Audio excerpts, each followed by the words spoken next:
आज ज्या पद्धतीनं सकाळपासून कालच तुम्ही म्हणाल काल जवळपास दावा सुरू व्हायच्या आधीच बरेचसे एमओयू झाले. आज कशा पद्धतीने बघताय? कारण मागच्या वेळेस गेल्या वर्षी जवळपास 15 लाख कोटींचे एमओयू झाले. पहिल्यांदा तर मी असं म्हणेन की हे जे काही एमओयूज आम्ही करतो आहोत हे बाय प्रॉडक्ट आहेत.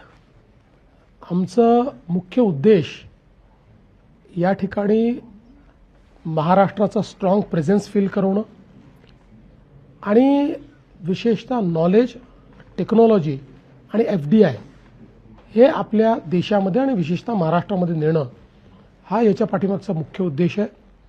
मला आनंद आहे की खूप चांगल्या प्रकारे एमओयूज होत आहेत आणि इन्व्हेस्टमेंट पण येते. पण त्याच्यासोबत आम्ही खूप स्ट्रॅटेजिक एमओयूज देखील या ठिकाणी केलेले आहेत. मला सांगितलं पाहिजे की काही एमओयूजचा उल्लेख मला केला पाहिजे. युनिव्हर्सिटी ऑफ कॅलिफोर्नियासोबत आम्ही एक एमओयू केलेला आहे की ज्यातनं मोठ्या प्रमाणात कॅपॅसिटी बिल्डिंगचं काम होणार आहे. युनिव्हर्सिटी ऑफ बर्कलेसोबत आम्ही एमओयू केला आहे. टेक्निकल युनिव्हर्सिटी ऑफ म्युनिकसोबत आम्ही एमओयू केला आहे. अर्बन फ्युचर्स कलेक्टिव्ह लंडन यांच्यासोबत आम्ही एमओयू केलेला आहे. ICCCI इटलीसोबत आम्ही एमओयू केला आहे. ॲलन ट्युनिंग इन्स्टिट्यूटसोबत आम्ही या ठिकाणी एमओयू केलेला आहे. त्याच्यासोबत नॉर्वेजियन जिओ टेक्निकल इन्स्टिट्यूटसोबत आम्ही एमओयू केला आहे. सुर्बना जुरॉंग जी अर्बन प्लॅनिंगमधली सिंगापूरची जगातली सगळ्यात चांगली कंपनी समजली जाते त्याच्यासोबत आम्ही केला आहे. एरूपसोबत आम्ही केलेला आहे. आता आपण जर बघितलं तर हे सगळे जे टेक्निकल एमओयूज आम्ही केलेले आहेत या टेक्निकल एमओयूजमुळे एक प्रकारे आपण केवळ इन्व्हेस्टमेंट नाही तर नॉलेज आणि टेक्नॉलॉजी आणतो भारतामध्ये आणि विशेषतः महाराष्ट्रामध्ये, ज्यातनं मोठ्या प्रमाणात उद्योगही आपल्याला उभे करता येतील आणि ज्यातनं मोठ्या प्रमाणात आपल्याला वेगवेगळ्या सेक्टरमध्ये चांगल्या पद्धतीचं काम करता येईल. आज आपण बघितलं तर अर्बन प्लॅनिंगमधले जे काही आम्ही एमओयूज केले आहेत त्यामुळे आपली अर्बन प्लॅनिंगची कॅपेबिलिटी वाढणार आहे. ट्रान्सपोर्टेशनमधले जे एमओयूज आपण केलेले आहेत त्यातनं प्रत्येक शहराचा अर्बन ट्रान्सपोर्ट आपल्याला चांगल्या पद्धतीने डिफाईन करता येणार आहे किंवा त्याच्यामध्ये इन्व्हेस्टमेंट्स आपल्याला आणता येणार आहे. आज आम्ही एक मेडटेकचं पॅनल या ठिकाणी घेतलं कारण मेडिकल टेक्नॉलॉजी एक असं क्षेत्र आहे की भारतासारख्या आणि महाराष्ट्रासारख्या एका मोठ्या राज्याला जर शेवटच्या माणसाला हेल्थकेअरचा ॲक्सेस द्यायचा असेल, जर त्याच्यापर्यंत आरोग्यसेवा पोचवायची असेल तर मेडिकल टेक्नॉलॉजी हाच त्याच्यावरचा उपाय आहे. आणि त्या पॅनलमध्ये खूप चांगल्या प्रकारचं डिस्कशन देखील झालं.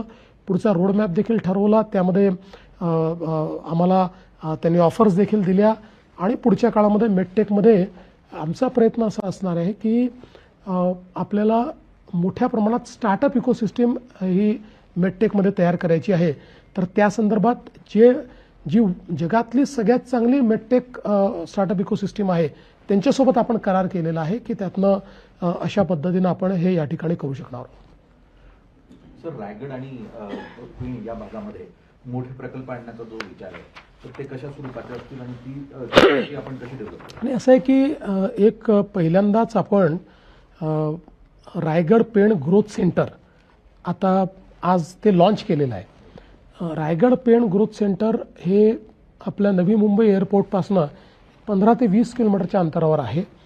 याच्यामध्ये गेले 3-4-5 वर्ष आपण म्हणजे मी माझ्या मागच्या रेजिमपासून आपण काम करत होतो आणि आता त्याच्या सगळ्या परवानगी आपण घेतलेल्या आहेत. Ready to start, plug and play अशा पद्धतीनं आता हे ग्रोथ सेंटर आहे. हे पहिलं असं ग्रोथ सेंटर असेल किंवा देशातला पहिला प्रयोग असेल की ज्याच्यामध्ये जी कंपनी तयार करण्यात आलेली आहे ही पब्लिक प्रायव्हेट पार्टनरशिपची कंपनी आहे. याच्यामध्ये प्रायव्हेट प्लेयर्स जे आहेत ते जमीन घेऊन आलेले आहेत.